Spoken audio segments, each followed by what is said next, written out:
Transdermal celebration, cross-side mutation in the rift. It toppled down the nation, left the people running for the hills. But the mutants that I see shine the beauty unto me. I wish you could see them. Tectonic tribulation formed across the green beyond the reef. Welcome to How Not to Souls, J-Ron here, and today we are looking at our Dark Souls 3 Soul Level 1 build, which was a very, very good challenge, a very hard challenge, but like fair, I can't really say it wasn't fair. I always felt in grasp before I was, and I felt like I always had an opportunity to win, even when it seemed like almost unsurmountable. But I wouldn't do PvP with this unless you're an absolute lunatic. But you do you. But anyway, as we can see, we're at level 1. Soul level 1 is the name. We have a couple items just buffing our stats, but no real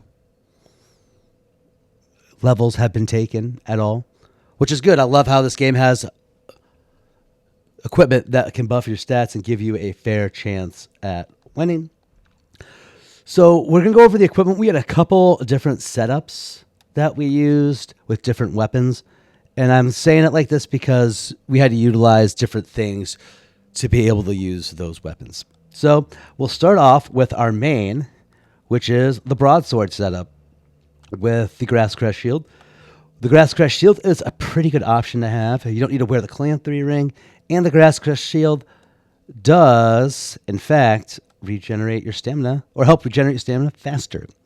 The broadsword can be found in the High Wall Lothric area, right in that big area where after the Lothric Knight with the spear and before you drop down with the couple of hollows with axes and dudes that throw fire bombs. He's hidden in a side room with a dude right in the side room who's ready to attack you when you walk by. It's right over there. And actually, it's a pretty good, awesome weapon. This is our DPS option. And we use this for like 70% of the game. Pretty good on most bosses. Some other bosses can just require you to do chunkier damage, which this does not do, as we can look at our numbers. 354. But our layout, and we, for a majority, we wore the Dancer's set and flipped between Wilhelm's set as well. But this was our ring layout to get us most amount of damage and to get some decent defense, considering we were like, you don't get the Ring of Favor right away or the Prisoner's Chain right away. So having Lloyd's shield ring was kind of huge to at least get that initial damage absorption up so he wouldn't die right away. And having Lloyd's sword ring was great to have that nice damage boost, considering we weren't doing all that great of damage. And as you can see, the Ring of Favor, Prisoner's Chain, great options to have to increase our health, stamina, and vitality. So we have a slightly deeper equip load and some better health and stamina. Yeah, like I said, 70% of the game. Our DPS option, straight swords, are really good in this game, and this falls in the same way. It is kind of a toothpick, though. Your range ain't great with it. Other than that, pretty good option. Now, setup number 2. So for our second setup, this is our Profaned Greatsword setup. This was our NPC Get the F Off Me setup. And mostly for the Charged R2, it's pretty awesome. I do like Ultra Greatswords in these games quite a bit. They got such style and they do such good damage. And man, there's nothing quite like it. And that you can't really wield any other effectively, I would say, other than this. And considering you get that extra fire damage on it, that's pretty wicked, right?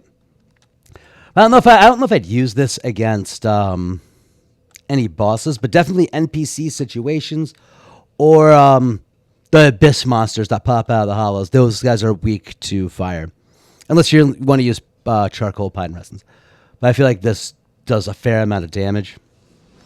And as you can see, 517. But that also, we have the Lloyd's sword ring on, so that was our damage. But that's still pretty good damage. There we go. That's it. Drops down to 437 when it's not buffed. As you can see, our ring layout's kind of the same. This can be switched out with the Lloyd shield ring, depending on what you're feeling, more damage or more defense. Still laying out with the grass crest shield.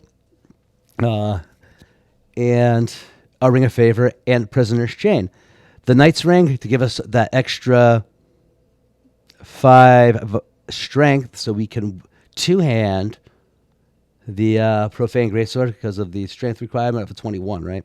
22. So we're just meeting that line on Lloyd's shield ring, or I mean, on the profane greatsword while we're two-handing it. But yeah, a great get the F off me weapon. Great for NPCs. Don't know if I use it for bosses, but pretty good setup. Now, for our third setup. All right, for our Dragon Slayer axe setup, which turned out to be the best setup that we had. And mind you, outside of the Profane Greatsword, you can use pine. You can use any of the resins, pine resin, the charcoal pine resin, the gold pine resin, human pine resin, rotten pine resin, on all of these, and I use those to a great extent. Keep that in mind. So those, if you're asking about consumables, pine resins were my consumables. All the pine resins. I bought so many. It's insane. Yeah, but the Dragon Slayer axe is pretty freaking awesome. This was our consistently highest damaging weapon. As you can see, our ring layout was with the hunter's ring and the knight's ring because we didn't have enough dex to wield the weapon or enough strength to wield the weapon one-handed. So we got the hunter's ring and the knight ring along with our prisoner's chain and our ring of favor. Also with our grass crest shield. With the bonus lightning damage too, like a lot of things are weak to lightning in this game. It's kind of crazy. And as soon as we got this kind of turned into our boss weapon and then into the ringed city. Not the dread sheet, but the ringed city. This turned into our main weapon. So the broadsword kind of fell to the wayside. Not because it was a bad option, and there were times where I did use it. It's just this was just a better option, a way better option. Especially with the Dragon Slayer armor that was in the Ring City. That I had to use the broadsword for that.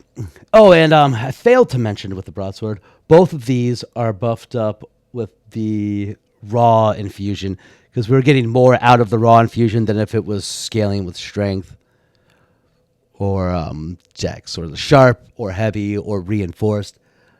This was just the better option between those infusions, the raw infusion, because we're not doing too much crazy scaling on them with a 15 strength and dex or our base 10 dex and strength, you know what I mean? So raw was the way to go in this.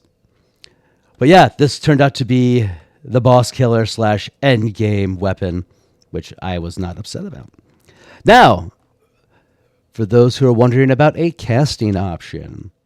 So for the casting option, which I would say, unless you were doing a specialized soul level 1 run, your weapons are just going to do more damage. But you can still cast. I'd say keep it with pyromancies, because you get options like the Great Chaos Fire Orb or even Chaos Storm. Those are some 2 heavy hitting options. And you also get a dark option with Black Flame. But like, I just feel that casting kind of is not great on soul level 1. it can be done. You can, and honestly, you can keep like your pyro to your side with your weapons and stuff, and your Saint Tree Belvine, which we'll explain what this is for now, actually, because we're here. So obviously, Pyromancy Flame plus 10. And the Saint Tree Belvine works like the Sage Ring. So you just get faster cast with it. We can't use it as a casting option, but we still get the faster cast because it helps you cast faster. And that's why we don't have the Sage Ring on, because we have the Saint Tree Belvine. I keep saying it wrong. And as you can see, you can pile on pyromancy rings. I don't like having no health, so the prisoner's chain stayed on, but you'll get your more damage out of your pyromancies.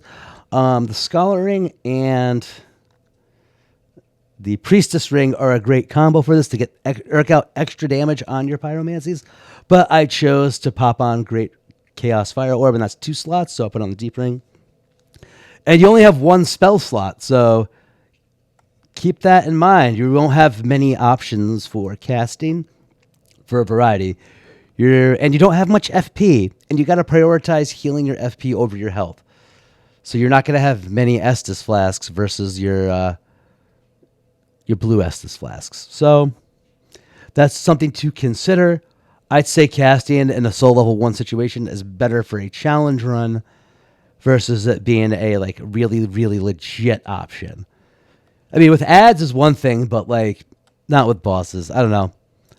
I feel that to a certain point, it would be aggravating. Doable, but aggravating to do a full playthrough on casting with soul level 1. But overall, and like I said at the beginning, I thought this was I thought it was fair. I did like the last third of it when I was sick, so I didn't have like the best time because I was just miserable in general. So I was not in the best mood from the start when I started playing. Like every time I would like get a session going, but I was able to do it. And when I look back at, no, yes, it was fun, and I don't know if I do it again, but I will recommend, if you are up for the challenge, a soul level 1 run is outright doable. Challenging. Very challenging, but fair.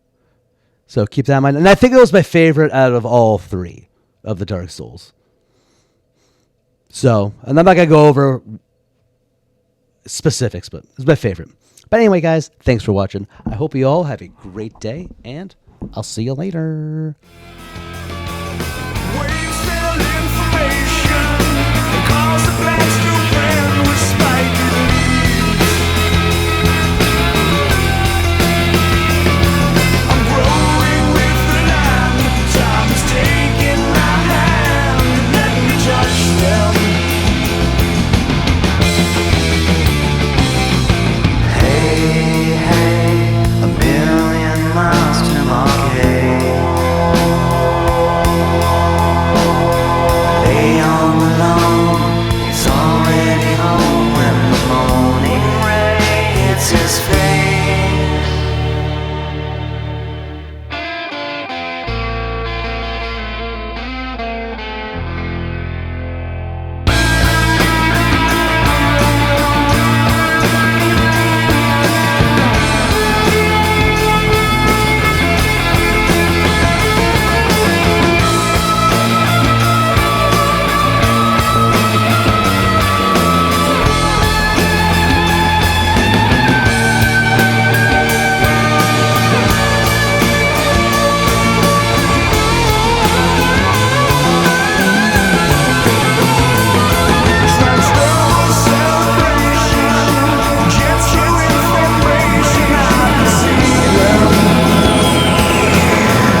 his face.